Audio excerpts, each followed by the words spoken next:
Cheers and you monsters. All right, we're back. Gen Con, day 3. Sitting down with the man himself, Doug Hopkins. And Doug, I got a lot of tough questions for you, but some fair questions, I hope. And we had kind of a pre-interview, and he shared with us the fact that there's more that he wants to talk about. We are not talking to Chris Nato today. We're talking to Doug Hopkins. They are different people, despite what others may think. He has his own things to share. We have been confused as the same person. I will say apparently, yes. One bald man goes, another bald man comes. Allegedly, Chris Nato. Yes. All right. So, why don't you just, to start off, tell us what your official title or role is at Hasbro Avalon Hill. Hail, heroes. I'm Doug Hopkins, and I'm a game designer for Avalon Hill, which is part of Hasbro. Excellent. All right, well, let's get right into the questions.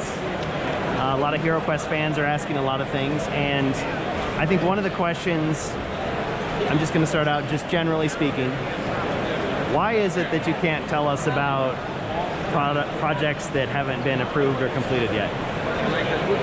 Well, I think part of having a product is building anticipation and the surprise of the announcement of what's to come, right? So we can break that news strategically and in format so that multiple people can get it simultaneously rather than leaving some places out.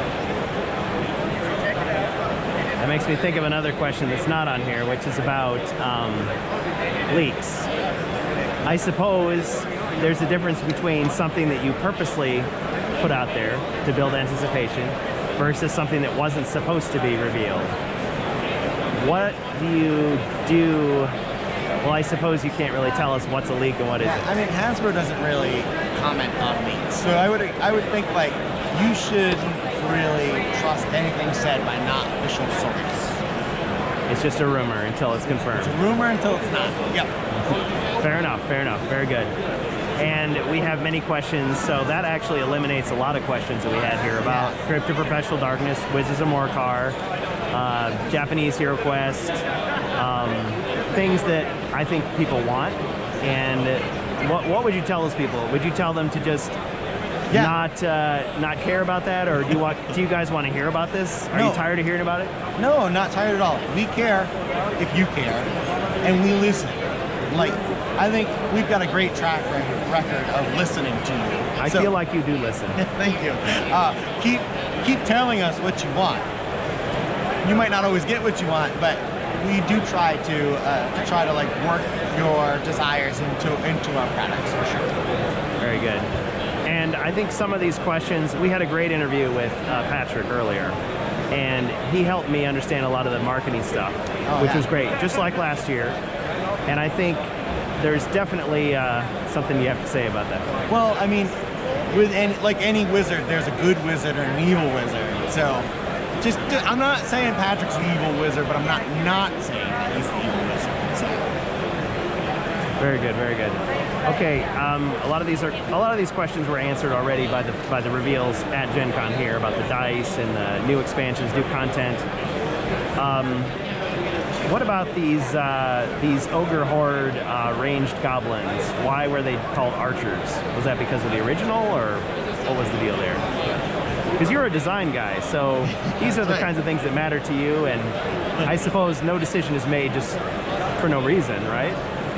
For sure, because of that general term that you could always kind of sub in something and have it be an archer, which, kind of signifies a ranged attacker. But you're right. Usually people kind of associate archery with bows. That's fair. It is. That's totally fair. That is the case. But I wanted a term that seemed a little bit more flavorful than ranged. I don't want to say ranged goblins or ranged skeletons. But yet, when I'm thinking about the model of HeroQuest, I hear people often say they want their HeroQuest models to be HeroQuest models, right? So I don't want to provide a model that you can just go buy. off the shelf. Even though people do that, I get what you're saying. Of course, yeah, but they do it, and I see it all the time. So I'm like, what's gonna make a Hero Quest model? And I'm like, oh, wouldn't it be fun if these goblins had a boomerang? Like it seems very kind of like tricksy, you know? So like, I wanted them to have something that looked like it could inflict damage at range, but not be just everything has bows. Because we gave bows to the skeletons, we gave bows to the orcs. Yeah, I mean, you've got your longbow, your crossbow, your short bow, but then what else? Sling? I don't know. Yeah, and then we're just lumped into bows forever. So I try to think about like what kind of tech level that creature has. So if you notice our orcs they've got a high tech level, right? They've got plate mail armor. They've got like high armor and spikes on it. Zargon has outfitted those orcs well. But goblins have more makeshift things. So I'm like, oh, what would be fun kind of like things that they might make, you know, like they might construct. And that's like, it kind of be fun to do little like, Molotov cocktails or something like that, you know, little grenades or, you know, potions on fire, alchemist fire. And how about a boomerang, you know, like it just felt more in line with that model. Well, when you say that, I know we've got many other questions to get through in little time, but I think the designs were more appealing than the archers. Like, because that, when I see a goblin with a grenade, that suggests to me, oh, it should have some type of area of effect, or, you know, I don't know, it's effective. So it encourages me to be creative rather than just accept what's on the page and say, well, yeah, it's just a goblin, but he attacks at a distance. This is exactly what as soon as I saw it, I was like, oh yeah, I don't want to add necessarily, because that was like an easy rule to add. If Zargon needs to be a little bit more challenging, swap out and make it, you know, smart and make it a ranged creature. I didn't want to have to also add, new powers onto that too. When I saw people who said, oh, they should have had an explosive attack, so I'm just the gonna boomerang make comes it. back. Or the boomerang comes back, and maybe you can like toss it through someone and bring it back. I'm like, that's great. You did it. You know, that's what the spirit of HeroQuest is, sandbox. So we gave you the thing that's great for most people who just need something quick, and you used your creativity to make it something greater.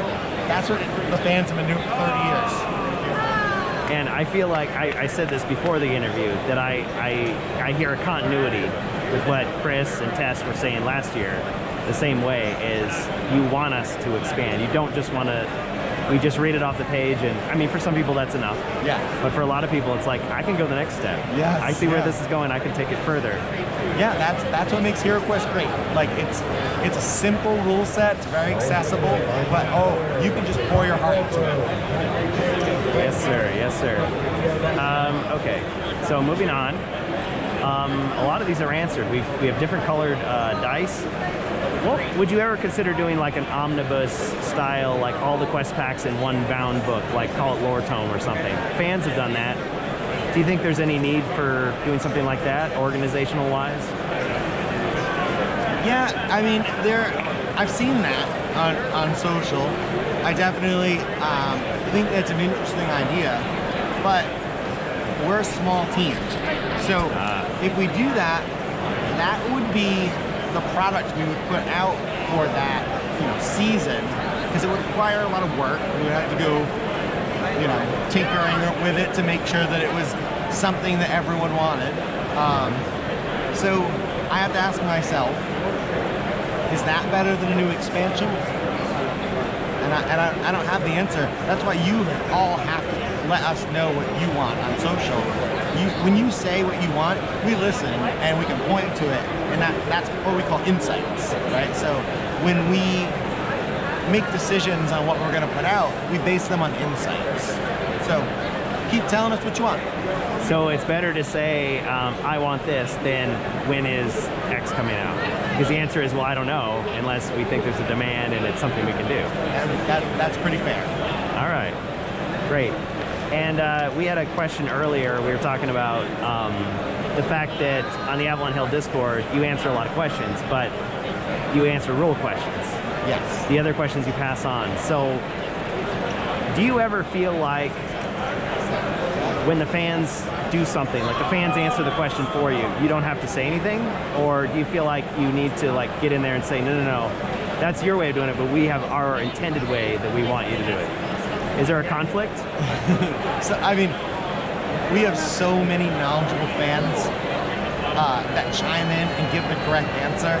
A lot of times, yeah, I won't pipe in because, like, you don't even need an official answer on every rules question. Right? I agree, actually, but Yeah. a lot of people wonder. I know, you know, but that again, it comes to our time. So if we're there answering every rules question, then we're not doing something else. So when I see someone else who really articulately, I butchered that word, but you know what I meant, answered the question, you know, that's great. I think recently you did that with one of my questions. Somebody else answered it, and you were just like, yep, he got it. Yes, that's exactly right. Sometimes I'll chime in and say they got it, but like I don't want to like make that a precedent over that I'm going to do that every time, right? Yeah. Like some people really express our vision just so succinctly. What I like to do is if I missed something or if I see something being misinterpreted by a lot of people, then I'll chime in and say, okay, you know, maybe we could have been better at writing the rules, so I'm gonna jump in here and clarify. Like the Bard's bonus armor, or the some of the things with the monk. Like, I feel like for me, it's like, who am I to tell Doug that he's wrong about his own idea? Like, that doesn't make any sense. But I think the way I see it, and a lot of people see it, is, well, did you mean to say this? Yeah. Because I'm going to change it to whatever I want anyway. You are. But I want to know what you intended, so I know what I'm changing if I'm going to change it. Or maybe it's great as it is. Yeah, and then sometimes like a personality will leap to a conclusion, and then that conclusion will become popular. But even then, I still think the wisdom of our community kind of brings them back to reality. Yeah. And again, if they didn't, maybe that I would look at our design and say, ooh, we could have written that better. Let me clarify. But sometimes, on the other hand, people jump to conclusions because, you know, they would prefer it one way. That is very true. And I always come back to this. I know it's not about me, but I yelled at Bill about courage, and he didn't deserve it, and I apologized to him in person. But I see that that is now clarified in First Light. So, I mean, I can fully accept that that is how you guys want courage to be used. It's one attack, and if the line of sight is broken, it's nerfed. But if I want to play it the way it was in second edition, I'm going to do that. And that's okay. But when I'm at your table, I'm going to do it the way you say and you intend. Yeah, you know, we talk about we don't release things and tell you all to make up the rules for them. We want to give you the rules for it, Yeah. right? No one wants me to write no rules and then Yeah, tell this you is to a Calvin ball, if you get that reference.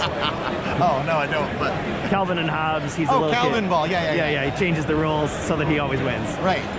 We want to give you the rules that we think they should be. Yeah, but, it's a coherent system. But yeah, you're the game master and are empowered to do whatever you want. And you know what? Play however you want. However your group wants to play. Every game has a social contract. And I like that. Yeah. And I like to kill the wizard. You know.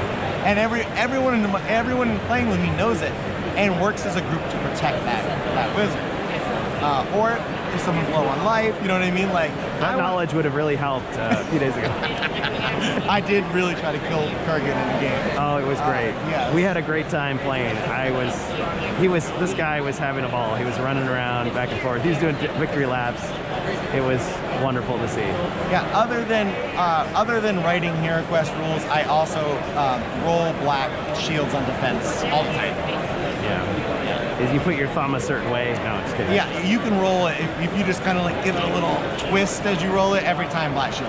I hate dice towers, but I can see why people use them. Great. Great, what are we talking about next? Okay, so we got a lot of things crossed out here. So we had this Black Friday Armory It was posted on the Avalon Hill Discord. It had discount prices, but then the helmet actually went up in price. This is like an Easter egg, or what was going on with that? Because we didn't get an armory board in the game. We have the equipment deck, and it was kind of a throwback to the old armory. Maybe that helmet was one of those rare wooden, non-metal helmets. Ah, Immune to the rust spell. very nice. I would say that we do everything as a team. So we did that as a team, but also sometimes we make mistakes as a team. Sometimes, however, those mistakes are just genius. Wooden helmets. You heard it here. Well, you know, a great painter once said, they're only happy accidents, not mistakes. Okay, well, we have the situation, I think you've heard by now, some fans in Spain have complained that the expansions available in Spanish, like they sell out and they don't get replenished. And we've been told through their customer service that it's because Hasbro Spain is independent. I suppose this is a marketing thing, and you can't really answer. I can't, I'm a designer, so like, if you have questions about the design of the game, sometimes the models or the art, I might be able to answer the story, but that is clearly in the realm of one of my many team members. And again, the game is a team game, except for Sargans. But also Team of Monsters. making the game is a team game. So I'm just a lowly explorer here. Sure, and we don't blame you for this, not at all. And I think when I've talked with Patrick about this, it's like it's one of those things that they're working on, but it just until it happens, or who knows. Yeah, when I get the opportunity to bother Patrick, I bother him about things that I need are important to the development of the game. That's not something that has entered my purview at all. Tell us about the companion app. I know we complain about it endlessly, but it does serve an important function. There's a lot of people who don't have a group to play with, or they just want to test things out. I was thinking, it collects anonymous statistics, and if you look at my statistics, you're going to be like, what the heck is he doing? Why is he sending 12 skeletons into a room with the bone wand? That makes no sense. So, some people are afraid that it's going to go away in 2026, and we just won't be able to play it, and then why does it take so long for certain things to get added to the app? Is that just because there's only a few people working on it? Is it a small team again? Yeah, we're small teams. The app takes a great deal of work. I believe that. Yeah, I mean, I will say that to my knowledge, it's not going anywhere. So maybe they're prioritizing getting games into the app instead of updating the legal information. I don't have an answer. I will say that I love the app. I love the team who works on the app. They do so much to help us because they get our quests and they have to program them. And a lot of times they highlight things that are potential issues that we can fix before it makes it to retail. They also do a lot of their own special art by themselves. And yeah, that art is pretty cool. Yeah, so props to that app team. Again, to my knowledge, it's not going anywhere, and I hope it never does.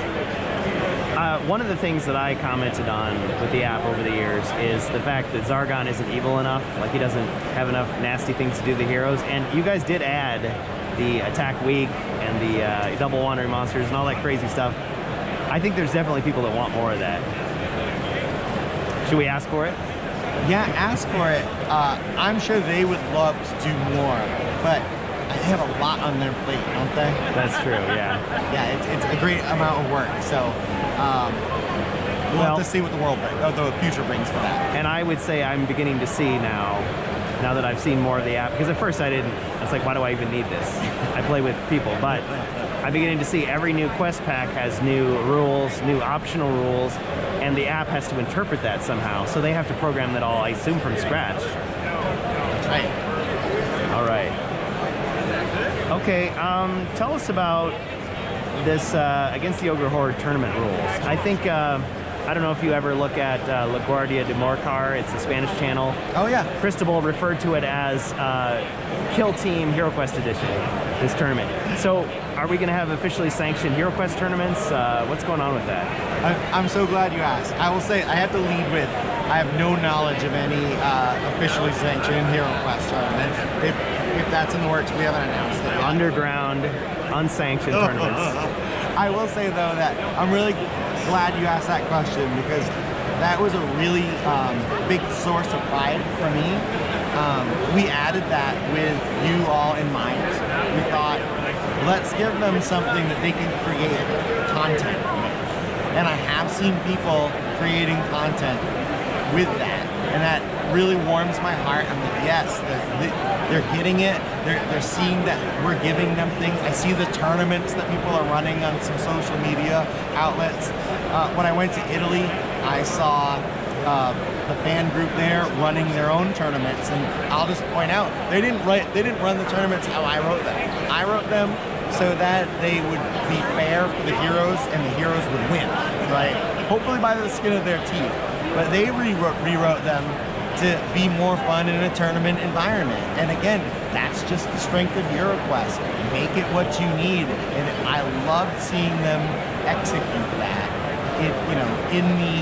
In a con environment.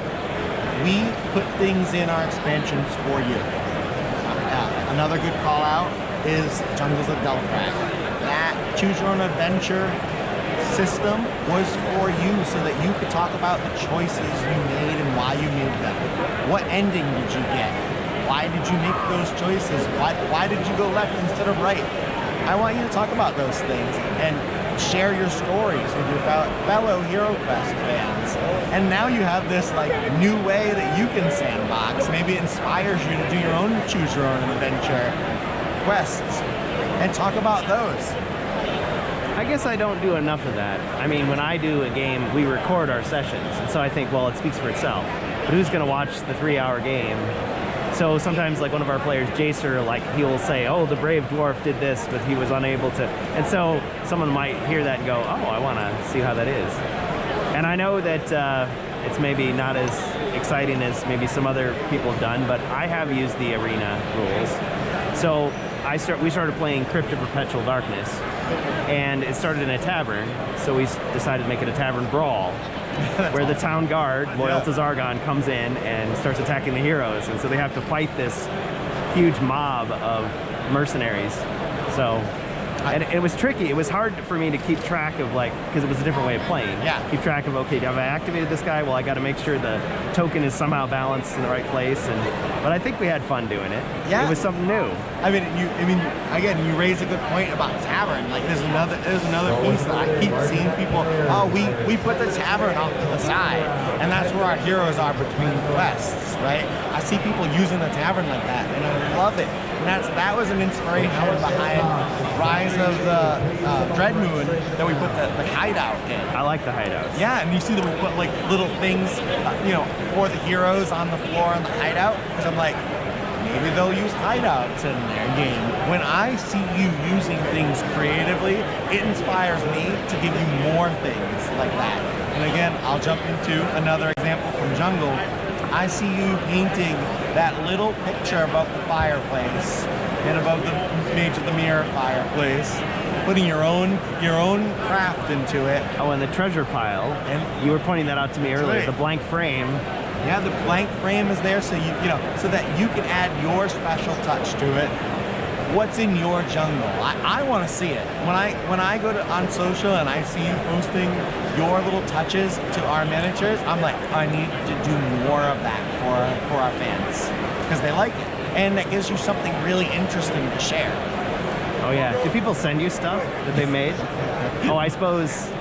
Well, what do you do when some fan says, "Hey, I created this cool like mod. Let me show it to you."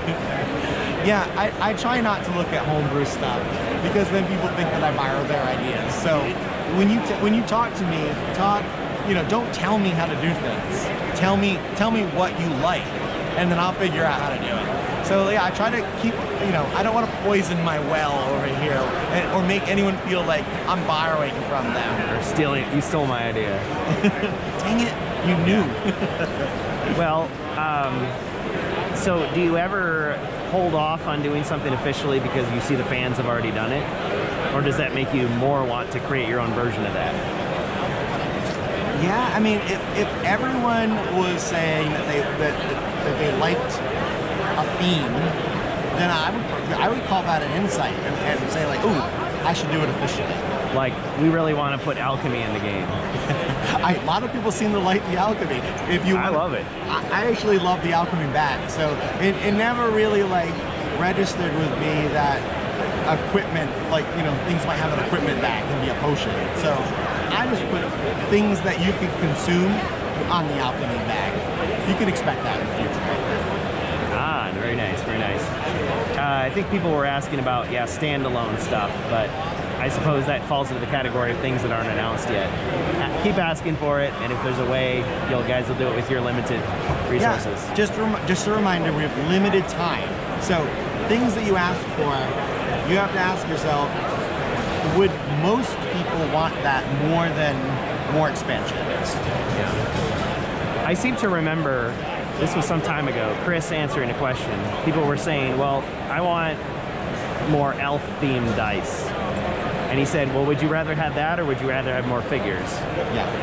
What are we going to spend our time on? Yeah. And that answer made sense, but then I also see down the line, we eventually did get other dice. Yeah. So sometimes it just takes more time.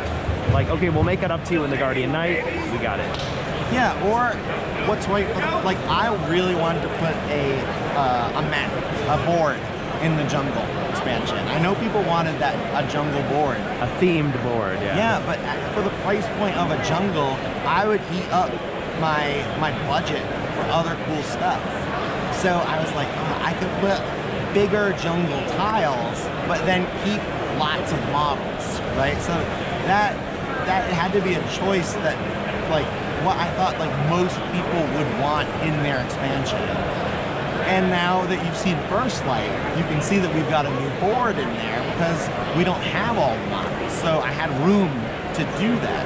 So with keeping the price points down, I have to be... Which we appreciate. I have to be, you know, a little selective about what I choose to put in. It's hard. Sometimes it doesn't make everyone happy, but I really like making the models, so you know, I want to do a lot of those. You were telling me earlier about the process that you go through. Do you have time to talk about that process, going from like, because I was looking at Nikki Dawes' website. Someone pointed this out to me and said, hey, she's still working on it, and look what it says here, commissioned by Doug Hopkins. I was like, oh, is that how it works? Like when you need a character, you have a person you go to? Sometimes. So the answer is sometimes and not always. So without getting into like the structure of our team and how it works, I will say that I have a lot of input into the initial model designs because they have to match the design of the game design, right? When I see a model, it has to be like, ooh, that thing could spit poison at me, so we need to make it look like it spits poison. And I suppose you have to be careful that you're not stepping on toes in like Wizards of the Coast or something that somebody else has already done, right? It's not too similar.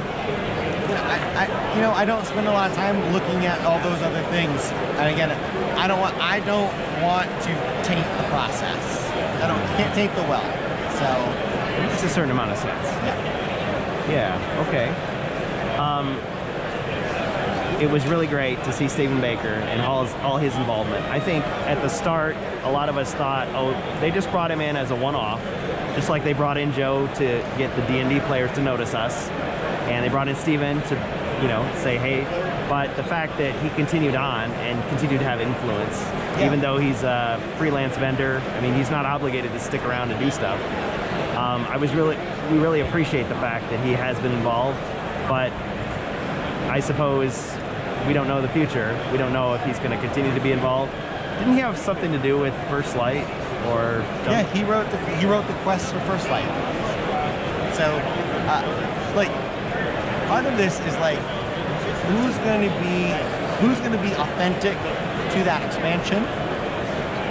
We got Levi for the jungle because he was doing a lot of jungle work. A lot of times we go to Steven because he just makes it feel so Hero Quest. So we will look at what we want to do with the story and the theme of an expansion and say who's the best person to do it. A lot of times it's Steven. It's not fan service for you. It's just that's what makes the most authentic product. Yeah, and I suppose the rest of you can see the way he does it without saying, "Oh, I'm going to copy it." You're not a cover band. You're learning from each other. He's learning from you guys because we know a little bit about the history of Stephen Baker meeting with I think it was Mike Gray, like going over from the European to the North American version, and then Japan had their own people, and it's like every little version of Hero Quest has its own development. So you guys are putting your stamp on it. You're taking some things from the old world and bringing it into the new. So I think that's really great. And when I've heard from him, he seems very humble about, like, he's not like upset with you guys because you're changing things. Because if he was that way, he wouldn't have survived, because it's been that way all through the process. So I'm really appreciated. I really appreciate the fact that he contributed, and I hope that he does more. And I think a lot of people hope that he will come in, even though we're not expecting him to do it all. Yeah, I mean, Steven he's so humble, he's so talented, he's so easy to work with. I love working with him, so like I want to use him for our game. It's for sure. It's like it's a no-brainer. But on the other hand, we also want to see some new ideas too. So I try to give you a mix. Yeah. I mean, last year when I didn't know who Tess Hogan was. And she's like, "Oh yeah, that was me." I was like, "What? That was you?" "Oh, I'm looking at the person right here that's involved in Rise of the Dread Moon and all that." And then I asked her some question. Well, why did you do it like this? And she's like, "Well, actually, that was Doug." And I was like, "Oh, okay." So it's starting to dawn on me that yes, of course, this is a collaborative process. This is not like the auteur theory of filmmaking where it's like, George Lucas had this vision and he just influenced everything. It's like, no, there was editors, there's people that suggested things, we've got artists. narrative designers that help us craft story. They can sometimes give us insights on how things could be better. Like, they're not just editors, they are involved throughout the whole process. We have engineers that help us make the best models and products. We've got, marketers and product managers and all that stuff. But like the core team working on it, we're a band of heroes, a small band of heroes, and we work very closely and often to deliver something we all believe in and love and play together at the office. And we hope that comes through in the product and you all love it too. Do you ever have contact with people from the old teams back in the day, or people just kind of moved on? I think we're at the point where we're up and running and doing our own thing, and we call people in when we need their expertise. So the torch has been passed. It's time to pass the torch. All right, and we would love to hear about future releases, but I know that we covered that. Was the torch thing about Zorzel or? Oh, no. I'm sorry. No. Okay, people definitely want to see more of like the male and female heroes. I feel like we've been getting a lot of that, and that's great. I don't even care about this anymore, but the mobile app, I think, would it ever be ported to the PC, or is this always going to be an Android or Apple product? Yeah. There has to be enough demand for it, right? Okay. So again, the app team is working on that. What are they not working on? We give them a lot to work on, so. That is fair. I mean, I'm just thinking of logistically, sitting on a table, you've got a phone in your hand versus having it on the computer. Like, I play virtually with my people, so it works for me to have it on the computer. Yeah. There's emulators, it's not ideal, not sanctioned, let's move on. Yeah. I mean, I'll share that. I'll share that insight with them. I don't know if they can action on it, but again, we listen to you. Tell if that's the first time I've heard this one. So next time I see the team, I'll throw it out there. Yeah, I mean, if this is just one person on YouTube or this is just me, well, you can ignore it. But if a lot of people want it, why not? Okay, so it's very possible to run out of character sheets. Would you ever do like kind of an a la carte menu where people can, yes, we now know people can order dice if they want extra dice. I think with character sheets, you can print them out. But would you ever just like allow people to just get components? I think we have examples from the classic HeroQuest days of people writing letters to Milton Bradley saying, hey, I ran out of character sheets, and they just send him a pad. Yeah, I love that. For $2. Yeah. Boy, like, I'm just trying to think about like how the best way to approach that would be, what team, like what the logistics, like this needs someone, everything needs someone to own it, right? We don't have, with our team size, I don't think we've got enough to do everything everyone wants. So you hear that, Hasbro? They need more resources. He didn't say that. I'm just noticing. So there has to be a demand. There has to be forecasting. That seems like it's out of my realm. I mean, Lord Tome can't reveal everything to me. Fair enough. Sometimes I forget that you are the design guy, not the everything guy. This world of HeroQuest, it was suggested in the Path of the Wandering Monk. We have the map, and I can imagine that was just to tease us and say, hey, there's a larger world, I wonder what it is, and then we just come up with our own.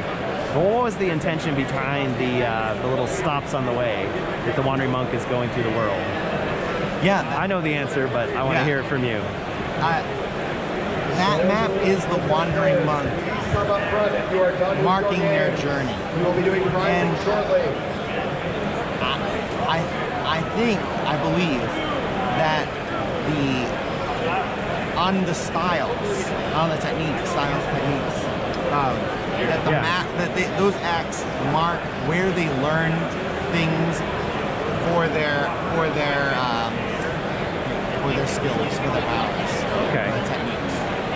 So like it's just it is a little bit of a nugget of some expertise that might be in those areas. But yeah, to your point, it also is to like get you intrigued about the map area. That's like, we haven't released the full map. That's like a little hint at maybe a greater world. So if we ask for it and want it, you might release more of that map. I mean, it's not impossible.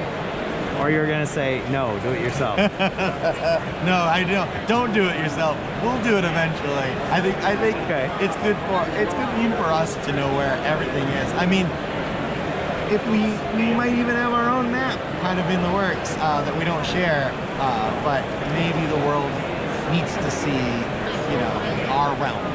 Yeah, because I think there's some people who still would say, no. I've decided it's the Warhammer world from 1987, and it's going to say that world. I mean, that's okay, right? I mean, officially, unofficially. You can always do whatever you want in your own home game. There's no HeroQuest police that's going to show up. There might be a portal to the Forgotten Realms if you wanted to. I mean, it is known that the Guardian Knights do show up at houses who violate the strict rules that we've set. Oh man, I was going to be mean and saying, good thing they're out of stock. But that's not true anymore. That's not true anymore, because you can buy it with Rise of the Dreadmoon, so sorry. Another great example of us really just... The fun police are here. Trying to make sure that you have everything that you want to play your game. I like that. You're giving us the tools. And what we do with them, hopefully it's right. So, this is not one I personally care about, but a lot of people ask it, so I'm obligated to ask you. Yeah. How about an updated official Quest Pack order? Yeah, I see this a First lot. Light. Where does First Light fit in? This question. Well, that's a great question. Where does First Light fit in? First Light occurs at the same time as Core. So the same exact time as the Core. So you won't ever go from the First Light quest book to the Core quest book or vice versa. They're happening at the same time. So when you travel through First Light, you're experiencing all these characters in the First Light quest book for the first time, like you may have experienced them in Core. So new players will experience those characters for the first time. existing players might have a little backstory and a little extra knowledge about repeating characters you might see there. But the intent from First Light is you go from First Light into the expansion. So I'm not taking the same barbarian that went all the way to Mage of the Mirror and back to First Light. This No. is a new barbarian. And that's a great tie into this question about quest pack order, because if you require everyone or insinuate to everyone has to follow a quest pack order, you're really locking people out of something they might be interested in, or discouraging them from playing, say, jungles right off the bat.